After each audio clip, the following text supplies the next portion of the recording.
Hello, viewers. A very good evening. Maswera say. Welcome to Africa and Beyond Television Network. And today is 20 January 2024. Let us talk about two soldiers jailed 9 years by the courts of Zimbabwe. And this is a story reported by Newsday. They say two soldiers were on Thursday sentenced to 9 years in jail for illegal possession of ivory. This is Wilfred Minesi and Virimai Nyandoro, and they were employees of the Zimbabwe National Army stationed at one commando regiment in Harare. They appeared before Magistrate Ruth Moyo. These two soldiers were facing charges of contravening the Parks and Wildlife Act, and their alleged accomplices, Maxwell Nduna and Michael Giacchino, were acquitted due to lack of evidence. So the state prosecutor, Mandi Chigumira, said on April 2 in 2021, detectives from CID Minerals Flora and Fauna Unit, Harare, received information that there were men looking for potential buyers of ivory, and the detectives managed to contact Nduna, who led them to the suspects.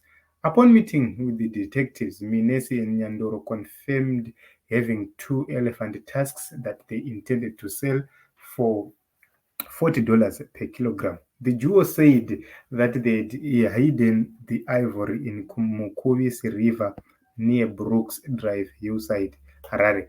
And they then led the detectives to the river where the ivory was retrieved.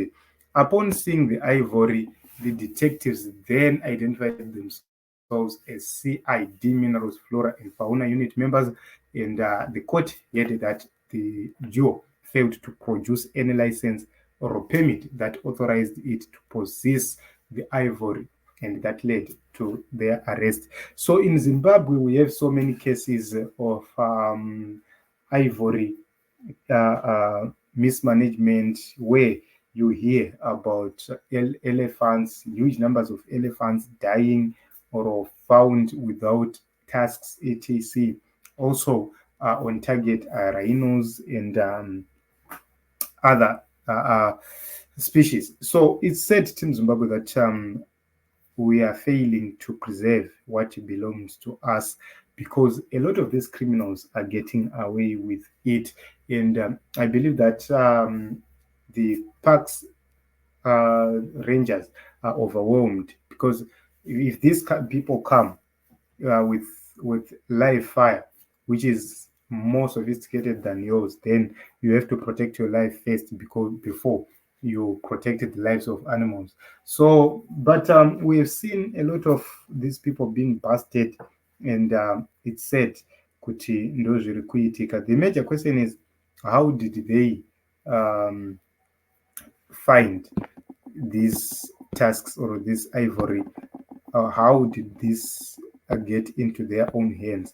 And another question I've seen a lot of people asking regarding this case was, why is it they were given 9 years each?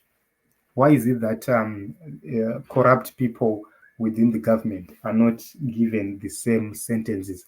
Because remember, these are soldiers, and as soldiers, these are people who are supposed to be protecting the country, especially those guys who work commando. They have some special skills which they possess, but they've been given 9 years each for criminal activity. What if they were well paid? Were they going to leave their jobs to go and hunt ivory? We do not know, Team Zimbabwe. This is upon you to actually answer. What do you think? Were these soldiers just having criminal intentions, or they were forced into criminality because of low income? So it's a matter to discuss. Let us talk in the comment section.